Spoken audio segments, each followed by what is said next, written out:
Hi everyone, welcome to Tarot Tales.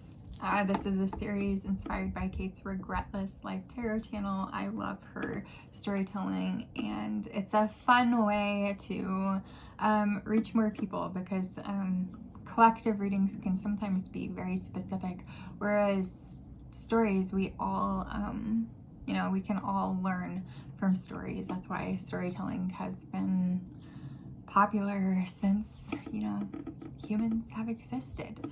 So what I've done is I have pulled a tarot card from Tarot of the Divine. This is inspired by deities, folklore, and fairy tales from around the world. And the card that I've pulled for this story is the Ten of Wands. And this is the legend of the Timbo tree.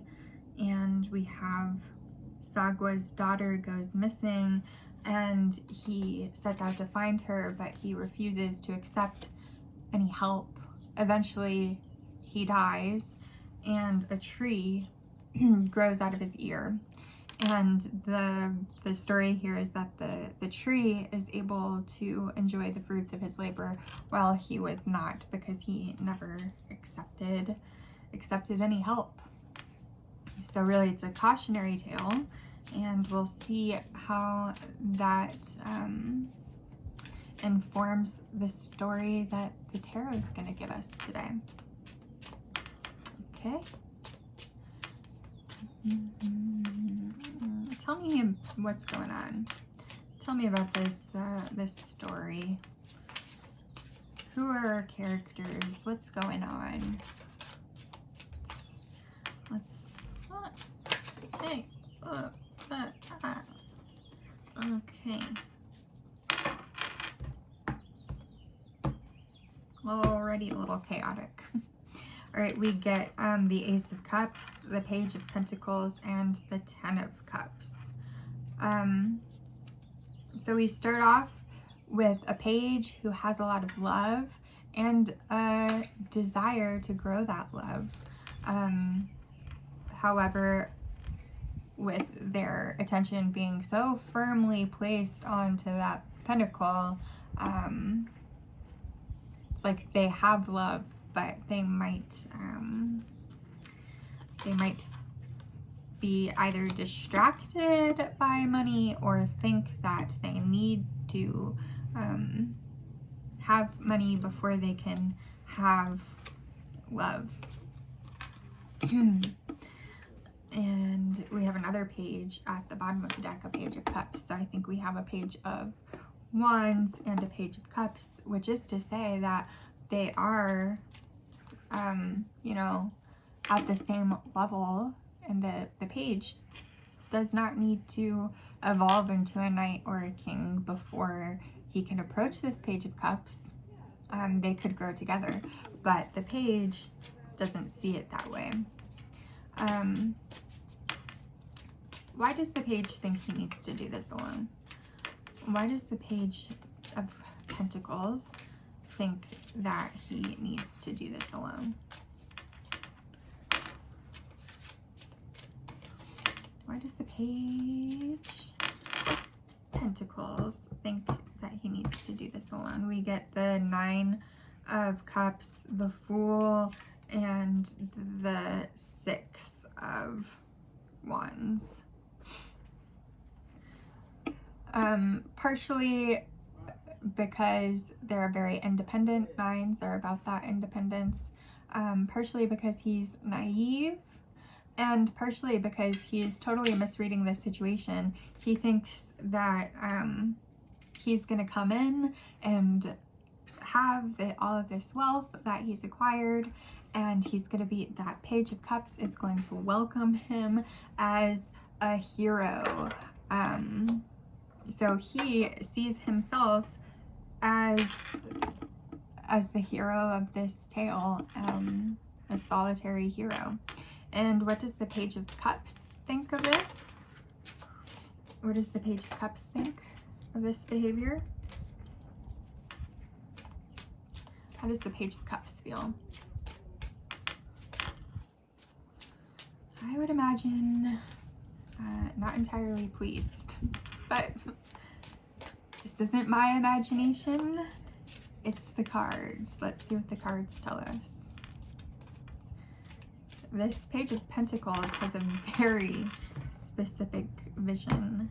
And the problem is the end goal is this Ten of Cups relationship with the Page of Cups, but he's not involving the Page of Cups in any of these decisions. Okay. We get Death, Two of Pentacles, and the Magician. I asked, what does the Page of Cups think about this? Well, it totally transforms the way that the Page of Cups sees this relationship. He feels like this relationship's been trampled on, and now kind of feels unsettled, like he has to rejuggle his priorities. But he does step into this manifesting role and say, okay, well, if you're gonna create your own life, I'm gonna create mine. Fair enough.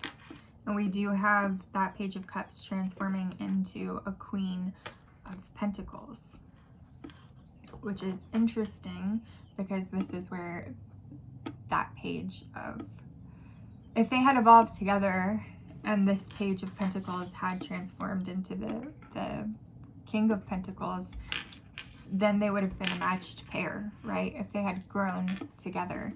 Instead, this page, they grew separately. And we'll see, are they still a match? They've done this separate growth. Are they still a match for one another? Are the Page of Pentacles and the Page of Cups still a match? Or let's say let's see. After this separate growth, are they still a match? We get Five of Cups, Six of Pentacles, and Three of Cups.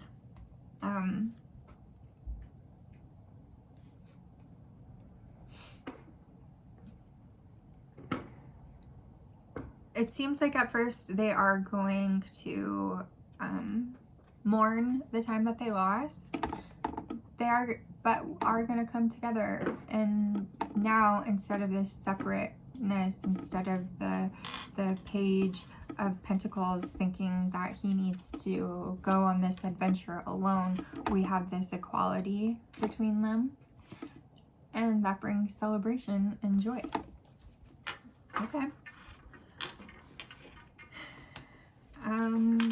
Let's see.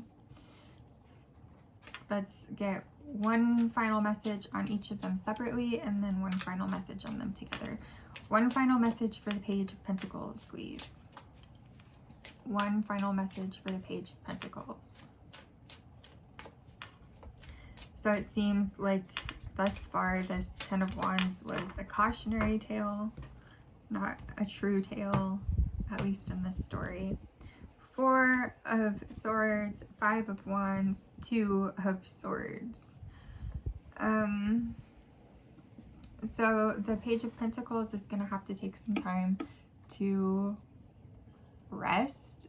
They're doing all of this alone. They have literally no support, and that caused a lot of conflict in their life, and might have blinded them, closed off their heart and their intuition, this situation, which is not the same as I asked if they would end up together. So, well, we'll see what we get. If we get, let's get one final message for the Page of Pentacles. Sorry, Cups. That was the Page of Pentacles. One final message for the Page of Cups.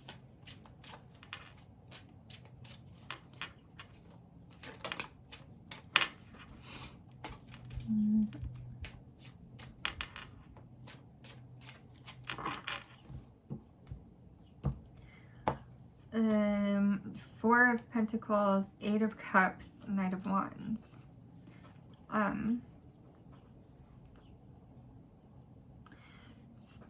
So one interpretation of the Four of Pentacles is to be more mindful of who you let into your life. And then we have walking away from 8 broken cups, right, to our wish fulfillment. And then the Knight of Wands is kind of exploratory, passionate energy. Okay. And then the High Priestess, connecting with one's intuition. One final message for the two of them together. So I guess the point to remember is that they are, you know, still on their growth. The pages are kind of the children of the deck, so it kind of makes sense that we're seeing these cards that indicate that they still have growth to do, because they do. One final message for the two of them together.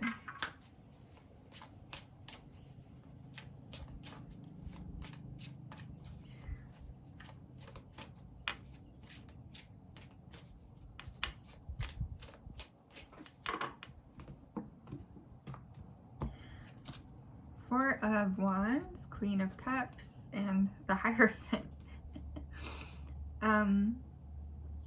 If they can master these lessons and maintain their love for one another, they can find the future that they seek together on official terms and eventually find their 10 of Pentacles. This one is kind of all over the place, and like I don't necessarily feel satisfied with how that story went.